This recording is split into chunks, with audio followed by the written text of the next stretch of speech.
The Congo is not just a place, it's a vast green heart beating at Africa's center. Its rivers carry stories of immense wealth and unimaginable sorrow. For centuries, adventurers and dreamers have come seeking fortune or mystery. The jungle is alive, a symphony of insects, birds, and unseen things. The canopy is so thick that daylight barely touches the forest floor. This is a land of secrets, whispered on the wind and buried deep in the earth. The people here respect the forest's power and its dangers. The Congo River, a monstrous serpent, has witnessed the rise and fall of kingdoms, explorers, and tragedies. The allure of the Congo is its mystery, blank spaces on the map, legends of lost civilizations, and strange creatures. These stories are woven into daily life, not just tales for tourists. The jungle holds its secrets tightly, giving them up only to the patient and the lucky. Sometimes what it reveals is not treasure, but terror. The Congo's history is scarred by suffering from colonial brutality to modern conflict. But in late 2025, the jungle was about to reveal a horror of a different kind. Not man-made, but something far older and more frightening. A discovery that would send ripples of fear far beyond the rainforest. The Congo, always mysterious, was about to become the center of the world's darkest nightmare. The jungle's silence was not peace, but anticipation. Something was waiting beneath the green, and soon, the world would know its name.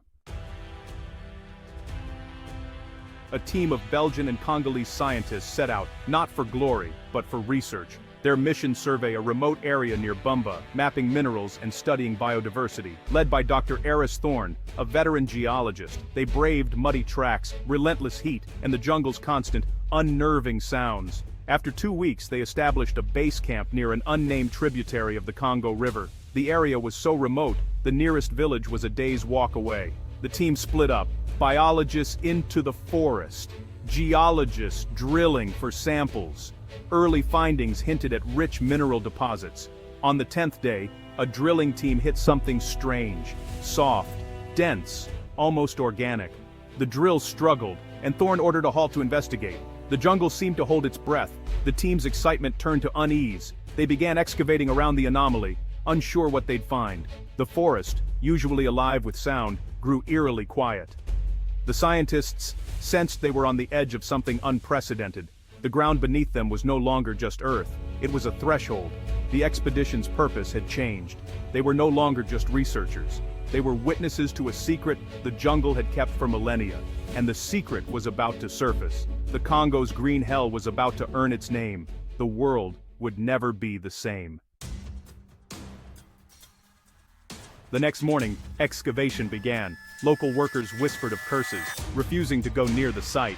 Thorne dismissed their fears, focused on the puzzle below. As they dug, the soil turned pale and lifeless. Hours later, shovels struck a vast, dark mass.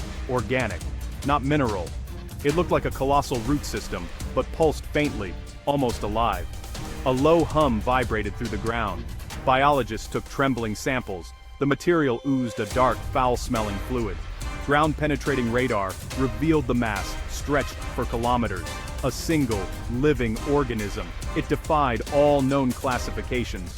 Thorne stared into the pit, dread overtaking curiosity.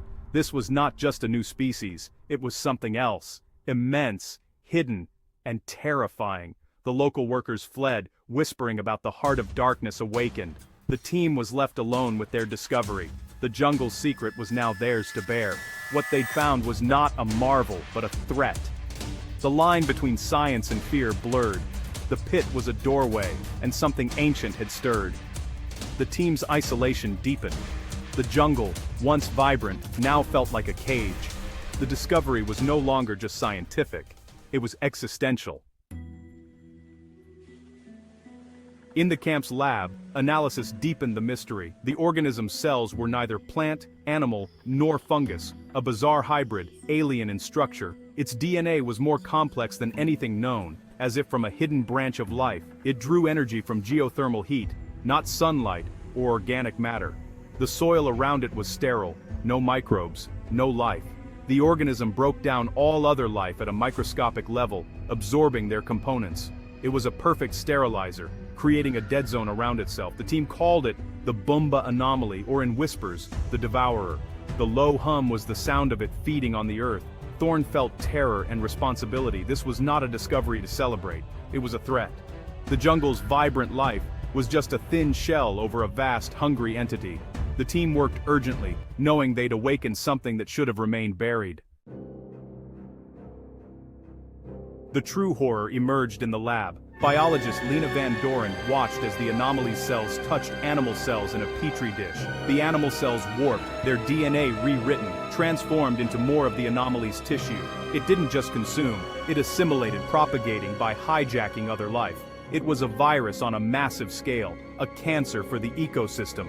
The team tested plant, fungal, even human cells. The result was always assimilation. The organism was a universal solvent, able to rewrite any life it encountered. Fear gripped the camp. The legends of Cursed Earth felt like warnings from the past. The team sent an encrypted message to Brussels. They'd found a life form capable of assimilating all life on Earth. They were no longer just scientists. They were the first line of defense. The jungle felt like a cage, trapping them with a world-ending threat. The discovery was a biological weapon beyond imagination. The world's nightmare had begun. News of the Bumba anomaly leaked, not announced. Sensational headlines spoke of a living plague in the Congo. At first, the world was skeptical, then terrified. The UN and WHO imposed a strict quarantine. Mongala province was sealed off. Dr. Thorne's team became the world's only experts, their camp the center of global research. The fear was not just of a monster, but of what it could mean for all life.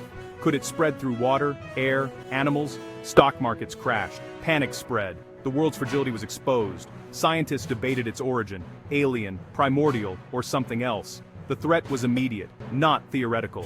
Humanity faced a challenge to the very concept of life. The world shivered, united by fear. The Congo secret was now everyone's nightmare. The countdown to catastrophe had begun.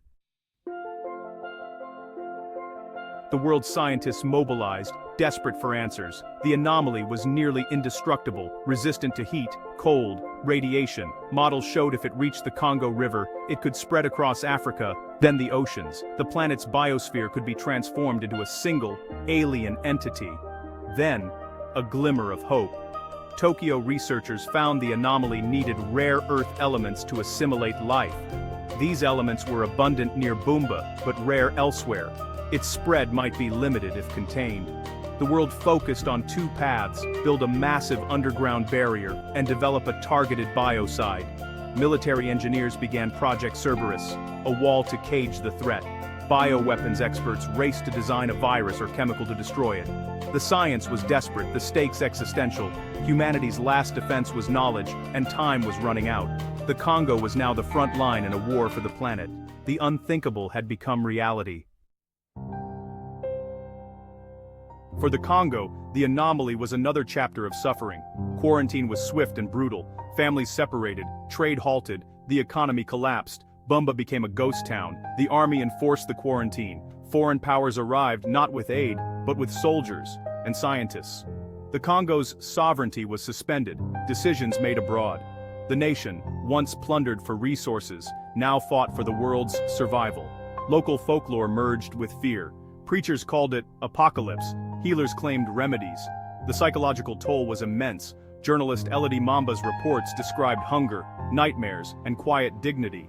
The people were abandoned, left to guard the gates of hell. The Congo, Africa's broken heart, now carried the world's heaviest burden.